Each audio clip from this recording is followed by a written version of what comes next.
Okay, so good morning, all of you. Uh, Last time, we have started up with discussion related to the development of the lexical analyzer here. So, in which we have seen, given some of the small specifications, how you should proceed with the actual development of the lexical analyzer. And we also discussed that although we should not consider it as an efficient way of implementing, so that was just an example because you every single time you are doing the repeated IO operations and using some complex data structures and all. But this is the way out. How one should continuously reading the input stream and returning something to the syntax analyzer. Uh, and apart from that, we also discussed few challenges, few red flags, which one has to be worried about while implementing the lexical analyzer. Like we discussed the challenges related to, the lookat pointer usually. So whenever we are supposed to tokenize something, so I'm supposed to tokenize this thing. So I'll say I'll keep on reading this thing until hit some another class of the operator or any token here. So once I have read this another class of the operator or any token, I'll say, okay, this is my word boundary and this is what this thing. So lookat token generally decide, the lookat pointer generally decides that what class of the token you are going to recognize.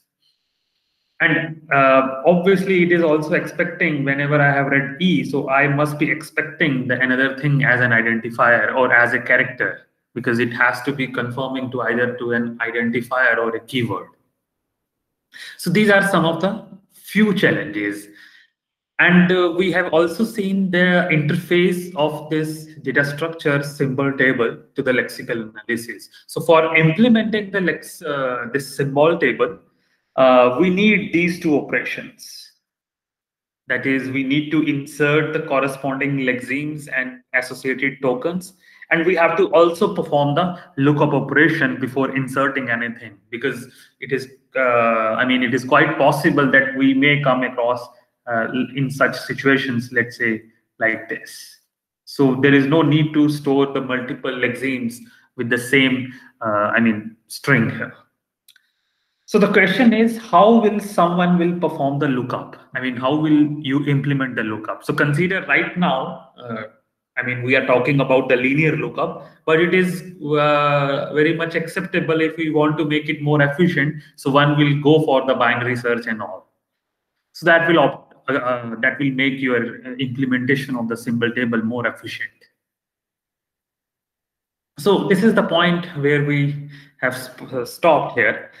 So today's agenda is that we will see certain more important aspects of the implementation of the symbol table, and then we'll subsequently also see some more important challenges that one should remember while implementing the lexical analysis. And then how to resolve those challenges, that we'll study subsequently. Once this part is over, then we'll also discuss that how to specify your tokens, because we are continuously saying that specifications is very important thing. So we'll see what are the techniques for specification of the tokens here. Fine. And once again we did that, so finally we'll again see what are the issues that one has to deal with the language specifications also. Because if as of now, if we'll say that if someone has given me the language specification, so I am going to implement the lexical analyzer. You will face a number of important issues which you have to deal at the implementation level, not at the language specification level. So language specification is just part of the implementation. So we need some other things, other commodities in the form of implementation, which should be actually resolved at the level of certain development here. Fine, guys. I think someone has dropped a message on the chat box. Can anyone read for me? Because it's very infeasible for me to switch between these two modes. So I just dropped the question. I wanted to ask, are we at this stage, are we finding any errors in the source code? Not at all. So what we are expecting that I mean, we should not tokenize in a wrong way, and that would be seen as an I'll say error, as an error. So I mean, let's focus on this error part slightly few minutes after. But right now we haven't discussed anything about it. All right. So we are saying that we are supposed to only recognize the valid tokens, but we did not talk about the invalid tokens. Let's talk within a few minutes. Is it fine? This is what you are asking? Yes, sir. Fine. So let's first talk what exactly is going to be the issue, development issue or the implementation issue related to the symbol table. I mean, specifically, we are dealing right now with the first step of the compilation, that is the lexical analysis. So as far as lexical analysis is concerned, lexical analysis is saying to you people that I need few information related to your lexemes. That's it. I do not need any context information. I do not need any memory information. I do not need any scope information, and so on other parameters also. So what I need exactly, I need that what could be the corresponding token and what could be the corresponding lexeme. And there might be some other parameters which probably other phase is required, but lexical analysis says, I need this sort of information here, and probably you will create some structure like this. Now, why I mentioned here development issue. So I have to develop my symbol table using the existing two functions, that is the lookup and the insert.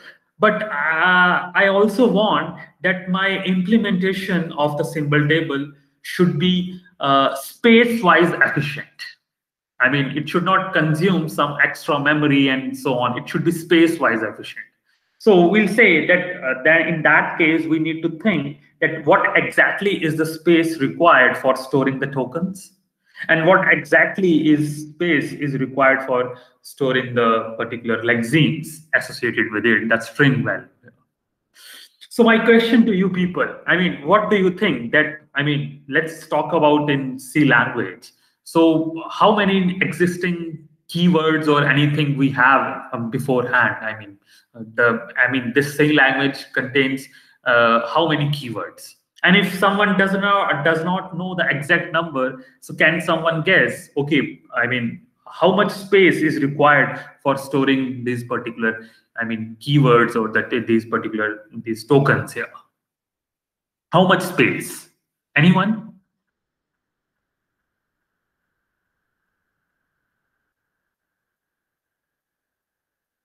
Come on, guys, it's a very simple question. So I'm assuming that you have, let's say, uh, 24 set of keywords in your C language. Assume like this. So how much space do we need for storing these keywords in the this symbol table? This is my question.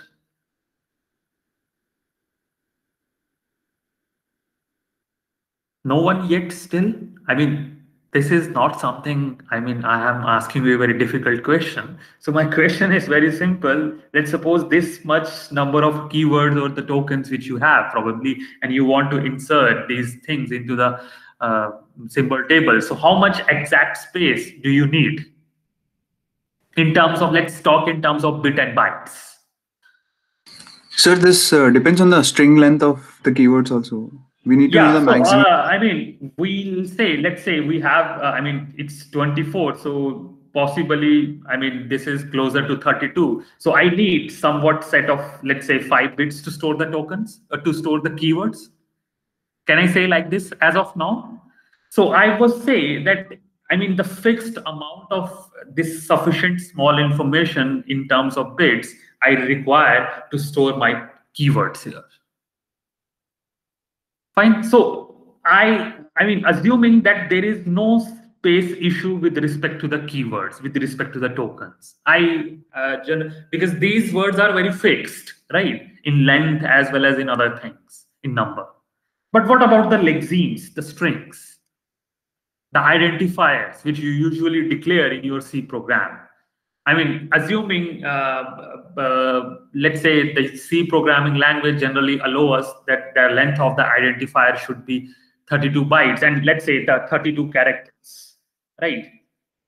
But do you really think that every single time you being a programmer always consider your identifier length to be 32 characters? Yes or no, at least on this point?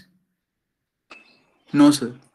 So I have to make my implementation of the symbol table with respect to the storing these lexemes space-wise efficient. So what should I do? I'll say, okay, I have declared one identifier ABC, another is PQR, but I'm not consuming the rest of the space. I mean, so it is space-wise becoming, it is inefficient. So I hope the problem is clear to you. So the problem is in this part. How should I resolve this? So that my implementation of the symbol table should become efficient space-wise. Come on, guys, I need certain responses. I have pointers, sir. Yeah, so that is absolutely again correct. So you, I mean, very often you have done such things in the data structure. So I say, come on, instead of storing these particular exact lexemes, what I'll store the pointers to some another metadata structure, which will actually store the lexeme values. So I'll say I would have one extra data structure, and we'll say this is my lexeme 1, this is my lexeme 2, and so on and so forth. And this thing will actually store the pointers to these lexemes. And in this way, I'll say, now the pointer we know in C, it's generally going to take 4 bytes. So that doesn't make any issue with respect to the space-wise constraint. So this is the only thing that if someone is including implementing the symbol table by including these two functions, so one has to be taken care with respect to the space issues for the lexemes. So you must require another memory in the form of a metadata structure, which will actually store the values of those strings or lexemes, and the symbol table will have the pointer to those lexemes. And my problem is resolved with respect to the space I was facing. So at this point, excuse me, sir. Yes, please. Sir, like we are adding pointers now, so we are adding 4 bytes of storage for each lexeme. So how is that like improving efficiency? So earlier, it is very much efficient compared to the previous one. So earlier I said, we assume that, let's suppose C allows us to store the 32 characters, right? So, but normally our identifier size usually takes 5 to 7 characters, or I'll say 5 to 7 bits or bytes. So in that sense, we are making it space-wise efficient. But now we have fixed it to certain 4 bytes always, so that we can accommodate. But still, on the other hand, we have the 32 bytes, which is very large enough, and still we are consuming few bytes, let's say 4 to 5 and 6 and 7, not more than that. So that in that context, it is space-wise efficient now. So symbol table with respect to the lexeme is going to only store the pointers to my lexemes here. Is it acceptable to you? I mean, whatever I have. So the efficiency is in terms of accessing the lexeme. So I will have to read only 4 bytes to read the lexeme. Right. Just as a separate metadata structure. Okay. So we are making it space-wise efficient, because we don't know what the user is going to store in the form of a lexemes. Here we have a control because I have prepared the language specifications. So I know there are certain list of keywords that obviously is going to be used by default. So I'll handle that. But here I do not have any control while optimizing the space. So that's why we did that. So this is what we are explaining. So static quantity of space for saving the lexemes is generally not recommended, because the average size of an identifier or a variable is generally 7 to 8 characters long. So instead, save the lexemes in some separate memory, and symbol table must store the pointers to the lexemes. So this will make the symbol table space-wise efficient. Let's be clear on it. Space-wise efficient. This is what we are, recommending here.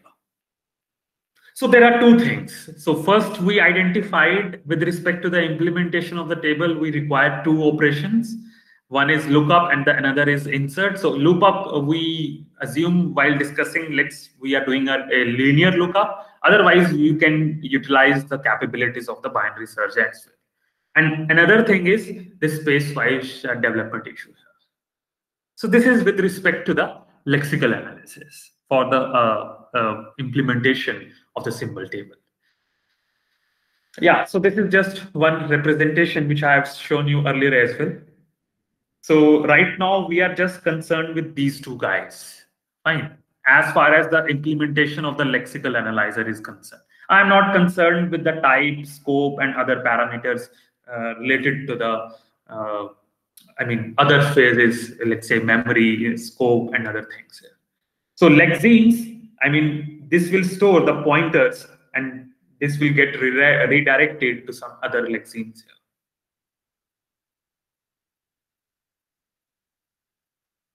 Fine. Now the next thing, as I said, we'll discuss few important implementation and language specification issues which the lexical analyzer is going to face while implementing. So now again, since my question to you, we have already discussed the small implementation of a lexer. We have also discussed few issues, and we have also discussed the symbol table implementation. Now, how to handle the keywords in the lexical analyzer at this point of time? So how will I handle the keywords? Because as I know, the rule for recognizing the identifier and the keywords are same. Considering this is a regular expression where L denotes the letter, which includes the 26 set of letters either in lowercase or in the uppercase format, and this is the digit we have 0 to 9. But how to tokenize the identifiers and the keywords separately, which I have asked you in the last time also. And one of you said that let's initialize some memory with the list of keywords beforehand. And while tokenizing, just perform a lookup in that particular memory. And if it is matching, then we'll say it is a keyword. Otherwise, we'll go for an identifier. So we'll initialize our symbol table with certain list of keywords which are specified in our language specification. So we'll use that function which we have seen. So we'll insert this particular lexeme with the corresponding token name, let's say keyword. Similarly, we have some another fixed operations, let's say modulus. So we are storing that lexeme with the token name that is modulus. Fine. So likewise, you have to do for the rest of the keywords and all, whichever is specified in the language specification. Yes, please.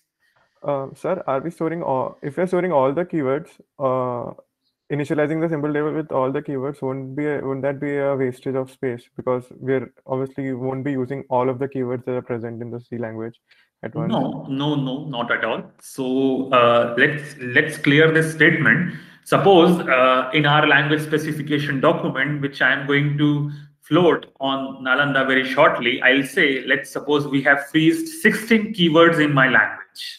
Right.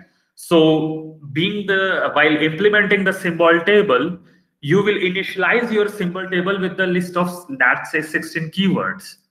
Right. And let's suppose at the end of the day, you have developed one small lexer and I have given you some test cases, or you have constructed the test cases on your own for just checking. So you will intentionally include those list of keywords in your test cases, and this is going to be, tokenized. So there is no issue which you are saying with respect to the space-wise.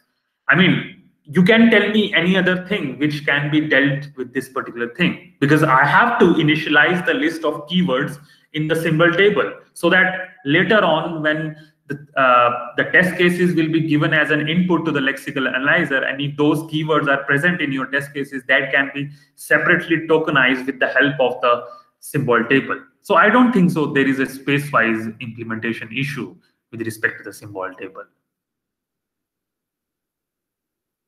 Am I making things Yes, sir. Thank you. clear? I mean, is it acceptable to you? So, hence, before inserting anything in the symbol table, we have to perform the lookup operation, and any subsequent lookup returns a non-zero value. So we'll say, okay, now I cannot use it as an identifier. Fine. So suppose, let's suppose this is one just small test case, which is including this particular stream of tokens. And assuming right now that the if is not a keyword in our language specification. Fine. So what should how should I tokenize this? Any responses from your side?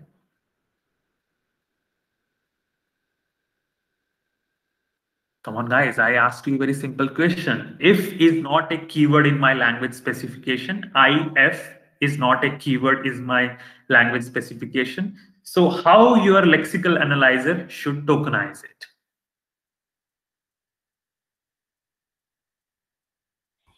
As an identifier. Identifier. As an identifier completely. Fine. So that is the thing that one has. So there is no space-wise implementation issue. I don't think so, which you may observe, which that guy was mentioning. Fine. So this is how we are going to handle the keywords in the lexical analyzer. So as of now, we have discussed three things. First, the small implementation of the lexer, and then certain issues with respect to the symbol table and with respect to the lookahead pointer while dealing with the implementation of lexical analysis, and how to handle the keywords. But as of now, it seems to be very simple or maybe subjective, but there are certain issues which we have to deal with right now during the implementation of the lexical analyzer. Yes, please. So in this example, in case white space is not considered as a word boundary, so can it happen that only if is considered as a keyword and the rest f is considered as an identifier? But I already said explicitly, if is not a keyword in my language. Let's be clear on it first. And then a response to your question, if some white spaces are also there, then even I'll ignore the white spaces and I'll go for the longest match. So let's assume after this, there is one operator like less than. So my lexical analyzer will say, I'll keep on consuming the character till I can consume it, right? So I cannot consume this because as soon as the lexical analyzer hit this less than operator, so it should give an alarm. Oh, come on, I have hit another class of the token, and whatever I have read earlier, let me tokenize it as an identifier. Did I answer your question? Yes, thank you. Fine. So we'll see these issues very, soon, today itself, with the help of few examples. So it's not going to be easy as we are thinking right now, because there are certain issues which we have to resolve right now. So challenges, yes. So why are we using symbol table only for inserting the keywords? I mean, we can use some other additional table also, right? But let's be generalized, as we discussed in the previous session, that it is extracted this thing from the recent literature state of art by the Fortran 1 project. Let's be a common data structure for all the respective phases. So why should we come up with some different data structures for each and every respective phase? Okay. I think this is making sense. So that's why let's come across some generalized data structure, which is nothing but an array of records. Fine? Yes, sir. Okay. So let's discuss few more, invisible challenges in the development of the lexical analysis here. So there are certain issues which we have to deal with at the language specification level here. I mean, you might have heard that there are certain languages which are considered to be a fixed format, and there are certain languages which are free format languages. And I mentioned here that the fixed versus the free lexemes here. And my question to you, that suppose if something is given to you like this for tokenization, and something if it has been given to you in different lines. Now, my question to you, one is following the straightforward approach which we usually follow, And the another one is which will not follow very often. So flag equals to flag times 6 in another line. So now my question to you, which one is valid for tokenization? And suppose I'll introduce one more structure. Let's say instead of this, I'll write something like this. Flag equals to flag times 6. This is one another representation. Which of these representation is correct and incorrect? My question. Both are correct. Both are correct. But you have to give the reason why it is correct. Sir, because we can specify in the language that Correct. after only semicolon. Understood. So that is what I was expecting from you. So if I'm asking you this question, you should immediately throw the response to me. Oh, come on, this is an invalid question. Because if language specification is allowing such free or fixed format, then as long as if it is the language specification is allowing that fixed format, so I'll go for this. And if it is also allowing that, okay, you can write your tokens in a free format, so I'll go for this as well. And also this one. So it depends on the language specification. It needs to be specified explicitly somewhere in the language specification that this language is allowing you to write the tokens or the lexemes either in a fixed format or in a free format. Do you know any fixed format language in today's scenario? Any fixed format language? Come on, guys. No one? Come on, you all know that language very well. Most of you are working right now on those languages. So can I say, okay, can I say Python is a fixed format language? Yes or no? Yes, sir. It is a fixed format language. And usually such type of languages generally create the problems when we are dealing with this tokenization. And we'll see through some other examples as well. So this is one issue which you have resolved, that the language specification needs to tell us which one is correct. Fine. Now, another issue here, which we have to resolve right now. How to deal with the white spaces? How to deal with the tabs? How to deal with any kind of spaces here? So let me give you one more example here. The same equation I have written differently here. So FL, again a white space, AG, then again we have assignment operator, then again F, again some white spaces, LA, again some white spaces, and then again we have multiplication operator followed by a constant, and then we have the this thing here. Now again, first of all, is it valid or not? Again, the question to you people. No. Why? Because those identifiers are not defined. I will say that let's suppose you have implemented the lexical analyzer and your lexical analyzer will ignore the white space. So can't it be tokenized? It can be, right? It can be. It can be, because it has to ignore the white space. It will keep on reading as long as it can consume the characters. But when this guy, the lexical analyzer, will hit this, he'll say, oh, come on, I have hit another class of the operator. So for me, this is the word boundary rather than this, and I'll tokenize this as an identifier, considering this is not a keyword in my language specification. But the question is not this. So it can be valid depending on what is specified in the language specification or with respect what we are implementing. But see, there are certain languages where blanks or these white spaces have different meaning in different contexts, right? So some language spaces says like if you are detecting some white space between these identifiers, between these characters, so simply ignore them, fine, and just take it as an identifier. Fine. But here, if you are ignoring the white space, then you just ignore it. Here you are encountering the white space, don't ignore it. Here you are encountering the white space, don't ignore it. So you can see the blanks and the white spaces are actually becoming contextual. So as long as you are hitting the white space or blank between the characters, so don't just ignore it and simply go for tokenizing the rest of the characters here. But if you are encountering the white spaces here, so simply ignore it and do the rest of the tokenization. So again, I mean, the life become more complicated. I mean, I have to consider the meaning of the blanks differently in various different contexts.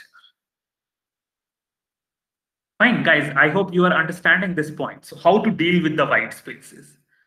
So again, it depends on the language specification here. So the language, certain languages says that blanks have different meanings in different contexts here. And this is one just example for the same. So this is one other issue here, that how to deal with these blanks or the white spaces. Fine. Another very important issue, which we have to resolve soon now. Now, let's say, again, I'll give you certain equations and you have to tokenize it. Suppose if I'm writing certain thing like this, if x is, let's say, less than 6, and on the other hand, if something I have written like this. Now, consider these two are different input source statements. How will you tokenize it? Now, I need certain responses from your side. So considering if is a keyword, I mean this single if is a keyword. Come on guys, at least one response, I mean from your side.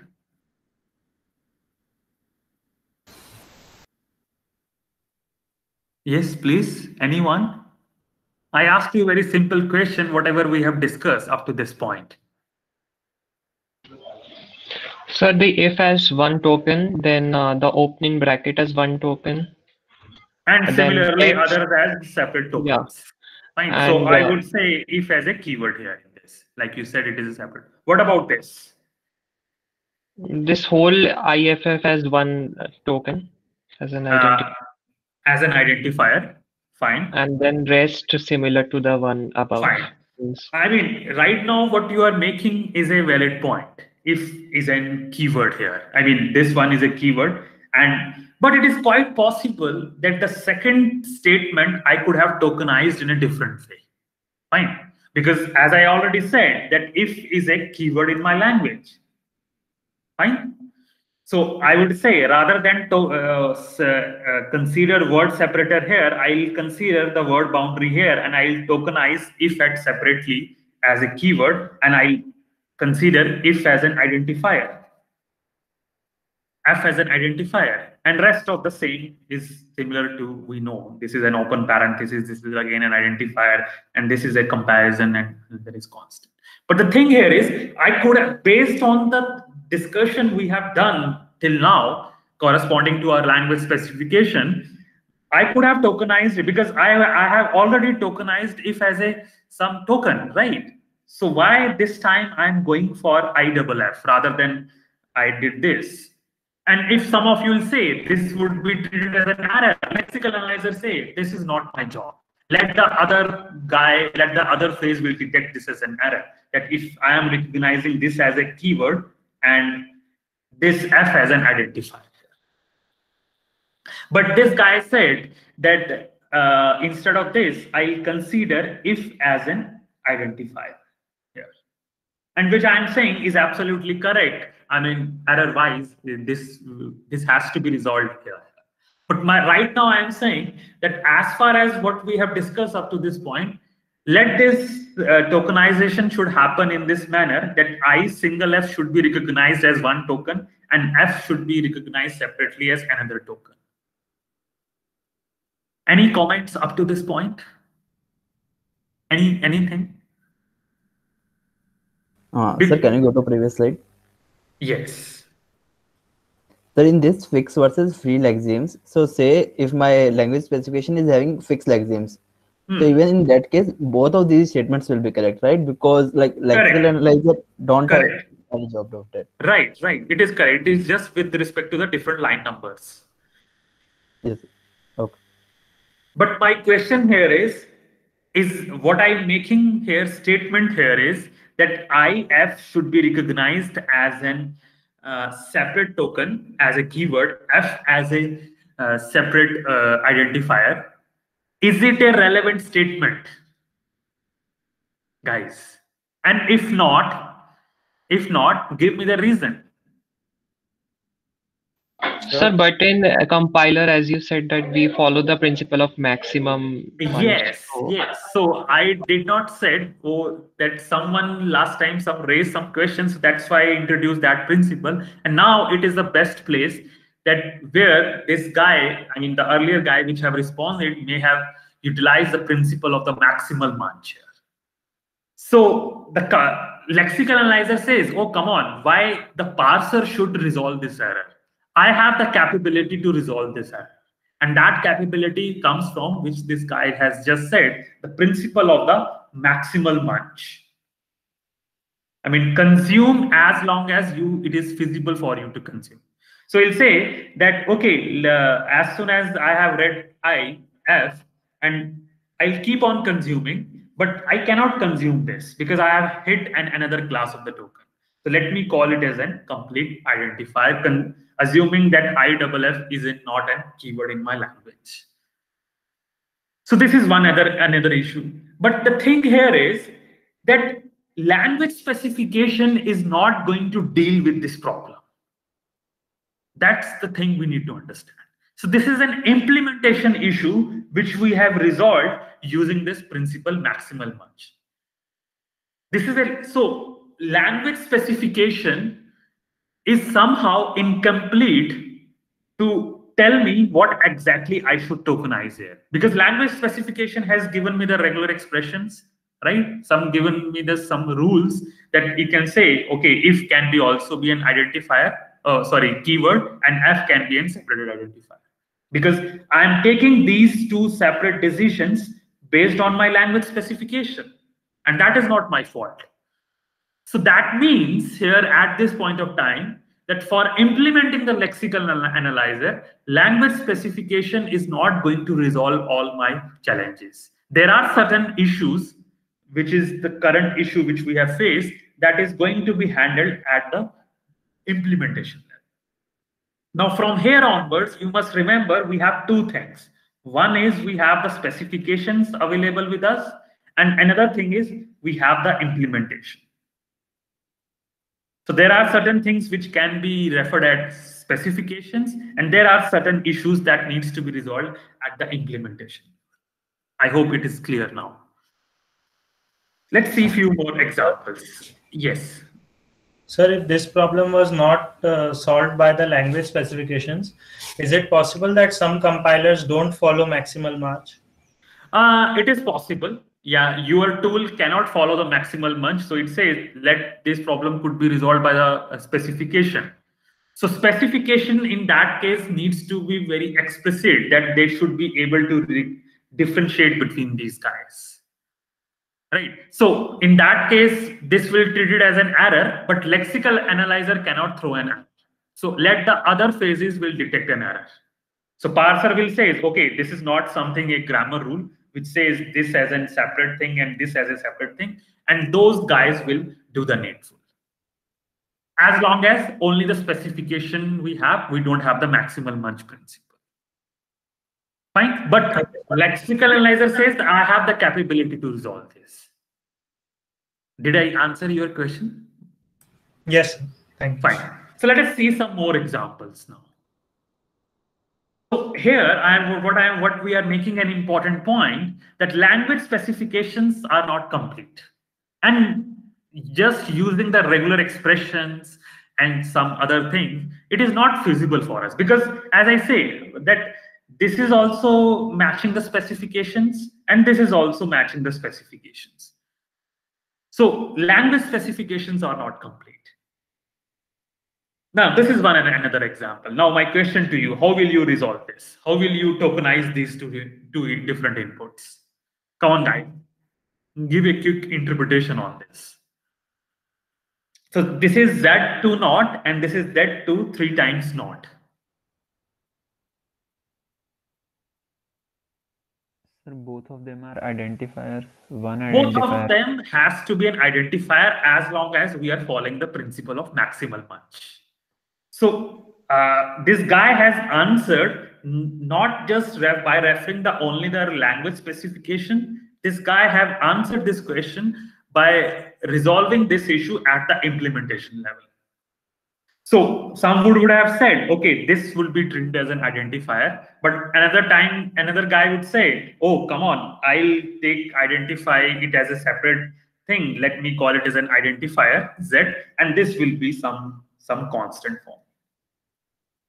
So lexical analyzer can do the tokenization like this, corresponding to the language specification. And the subsequent phases will say, oh, come on, this is an error. Fine, because let's suppose after this there is another class of a token, let's say less than operator, and it'll say, come, let me consume the maximum guy. So if we'll go on consuming the maximum, he'll say, rather than this, I'll consume the whole input as long as I can consume. So I cannot consume this, so I'll say this is my word boundary. I hope it is clear now. So such specific, yes. Sir, but isn't in this case language specification enough to tokenize this as a whole? Because it says that yes, in the previous slides, one of the slides, you showed us a regular expression where we started with a character and accept either a character or a digit. So according to that, this whole of this can be tokenized. No, my dear. If you will focus more clearly here, that both are matching the specification. What is the identification of the regular expression for an identifier? If I would write Z, is it matching this particular thing? Just answer me yes or no. Yes. Similarly, if it is matching, I mean, the another thing is that it is also matching with this particular thing here, assuming that my identifier can also start with the Z also. Yes, sir. So that is just an example consuming, I mean, we have introduced by default representation. But in my language specification, this could be quite something different. So you have accurately identified, but this is just as a generalized format. Fine? Okay, sir. So there are certain things. So such specification issues needs to be handled while implementation of the lexical analyzer. And implementation will be done using the maximal munch and the DFA part that we'll study later, the transition diagrams. That will resolve this issue in an unambiguous way. Language specification says I am sometimes will act as in an ambiguous manner here. Right? Now let's see. So we have seen some of the challenges. So let's see how to specify the tokens now, because we have to now. It is a high time that we should see that what exactly are my specifications. So techniques for specifying the tokens, which we have already said, that we are going to model this language specification document using the regular expressions or these regular languages here, because they have a very nice mathematical property, which we have also seen in the TOC course as well. So we have one regular expression R, which is always going to denote the language, that is language recognized by this regular expression R. And regular expressions are generally considered to be very popular for the specifications of the tokens. Fine. But here we'll slightly deviate from the regular expression part itself here. And we'll jump to somewhat we exactly know rather than regular expression is regular definitions, which is just a bigger umbrella for the regular expressions here. Now, as I said, every single time our implementation should be very much efficient here. So that's where the regular definition is coming into picture here for regular expressions here. Let us try to understand what exactly this guy is. Suppose you have constructed one regular expression, let's say Ri, R sub I. And it is quite possible that you know that I am going to use this regular expression Ri in my language specification continuously, over and over again for a certain period of time. So why should I write this regular expression again and again? I should try to give this regular expression some different name as a macro, or as you see, this concept is like that if you think in your implementation, this particular computation you are going to use again and again for a certain period of time. So you generally write those computation inside those functions. So rather than writing the complete body, you generally call those functions, right? So here exactly we need to follow the same procedure. So if we have written one regular expression, let's say Ri, I'll give that name some unique name, let's say R1 to this. Fine. Similarly, let's assume I have another regular expression, let's say Rj. Fine. So I'll give some name to it. This is R2 here. Now, one important property we must understand this here. So again, I'm repeating here. This is the regular expression. This is another regular expression, and this is the unique name which is corresponding to this, and this is the unique name corresponding to Rj. Now, one important property that should be derivable from this. Remember, when I have firstly written the regular expression, that regular expression was written by referring some input alphabet symbol, let's say this sigma, which we have very frequently seen in our TOC course as well. Let's suppose my input alphabet is A, B, or 0, 1, 2, and so on and so forth. So this first regular expression is written on the basis of this. Now, as I said, this regular expression Rj, fine, it is written on the basis of obviously this sigma itself, and it is quite possible, as I said, that the first regular expression which I have written, it is going to be used again and again. So that means its input alphabet is nothing but sigma union, that is R1, because it is quite possible I have utilized this regular expression Ri somewhere in Rj, right, by using this symbol R1. So the sigma is changed here. So here sigma is sigma union R1. Similarly, if I'll say I have written one more regular expression, let's say Rk, and which is I have given a unique name R3. So for this, the property which we have, this is R1, comma this R2 here. Oh, sorry, this is, yeah, the R1 and R2. I hope this is clear now. So likewise, we have the series of regular expressions and we have these unique names. Fine. So this is what we call the regular definition now. So the complete series of a proper sequence of these regular expressions, which we have assigned some different unique names. This is what we call the regular definitions here. So consider Ri be any regular expression and Ni be any unique name. Then a regular definition is a series of definition of the following form. The form which we have seen just now. So this is one of my regular expression R1, which has been given a unique name N1. Similarly, this is another my regular expression R2, which has been given a unique name N2, and so on and so forth up to, let's say, Rn, which has been again given a unique name. And you know the property, which is very important, that where each Ri is a regular expression over not just sigma, including these N1, N2, N3, and up to Ni minus 1, because we do not have to consider this for this R1. So that's why we have written here Ni minus 1 here. So this is just again becoming efficient. Your specifications are becoming non-redundant in terms of efficiency while writing it, so that you do not need to deal with the redundancy part here. Any comment up to this point? If you have not understood anything, let me know. Fine. So let us see a few examples then corresponding to our language specification. So suppose if we have to write the regular definition for identifiers, so how will we go for it? So identifiers, assuming, so we need certain alphabets. So we know how to write the, the regular expression for an alphabet, we'll probably write like this: A union B union C. So here we use these symbols. So it doesn't matter. We can use in either way. Even we can use these union symbols like this. And we did the same process for the lowercase letters itself. So this is a regular expression on the right hand side, and this is a unique name, if some meaningful name, right? But similarly, I also need some digits, assuming my identifier is a combination of these two. So for that, again, the regular expression is this, and I have given a unique name. Fine.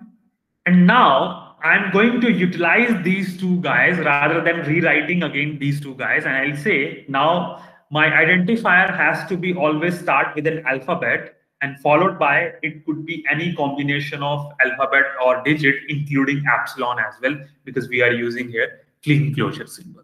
And for that, I have given the unique name identifier. Now, from here onwards, whenever I have to specify the regular expression for an identifier, I'll not write this. I'll simply identify this identifier. My job is done. And even if it is optional, then I'll say, let me introduce this or anything. I mean, epsilon plus identifier and so on. We know, I mean, how to deal with such things. And assuming that this is the by default representation of an identifier. My representation of an identifier in my language specification or in your language specification could be different. It could have started with some special case letters, whatever. That doesn't matter to us. But this is the way that how we should specify our specifications here. Fine, guys. Everything is fine up to this point. So let us see a few more examples. Regular definition for unsigned numbers. I mean, the floating point constants, the real numbers. The real numbers, like not just only this, I'll say 26.36. I would say such numbers also, I mean, using the exponent factor here like this, minus 0.1, 26, e2, such these exponent numbers also. That's why we have written here unsigned numbers here. So how one should design the regular definition for it? So we know, again, we need certain digits this time. We do not need alphabets. So I know the regular expression for these. So this is the regular expression for the digit. Fine. And I need these numbers in different repetition. So what I did this time, I utilized this unique name and I just put the positive closure. And you know what exactly this guy is. So this guy is go on repeating here, right? And which eventually is now knowing by the name of digits. So whenever I need the repetition of the digits, so I'll always use this unique name digits, a meaningful name. Fine. Rest, I need the fraction part. So this was confirming up to the left-hand side of the fraction. So fraction part is going to obviously start with one default symbol, that is dot. And after that, I can use any combination of digits. Fine. So I did not write digit positive closure. I simply write digits, for which I know the regular expression is digit plus. And it is quite possible that I can skip the fraction part as well. Look at these numbers. I have just skipped the fraction part. So that's why we said it is quite possible that fraction part is simply epsilon. So epsilon is also my regular expression. Fine. And now finally, I have to come to the exponent part here. So exponent part could have been started with this default letter E. All right. And after that, it is called quite possible either it could have been started with the positive sign or this negative sign, or it could have been simply skipped in place where the this part is positive here. So by default it is positive, so that's why we are also mentioning here epsilon for these three. And finally, we need these numbers. So again, we utilize the digits concept. And again, this whole part of exponent can be skipped by epsilon. Look at these numbers. Fine. Is my job done? So finally, I have to concatenate these guys. So I'll say One part is the digits, fine, followed by the fraction part, which we have written here, and another part is exponent. And all these are coming from here. And finally, we said this will be known by the number.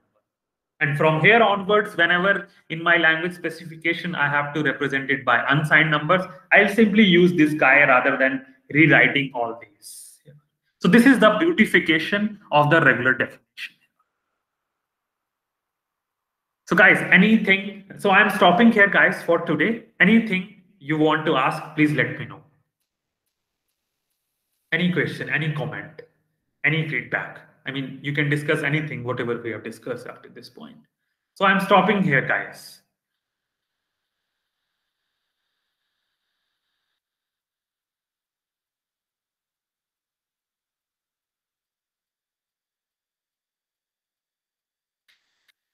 No questions? So shall we stop then?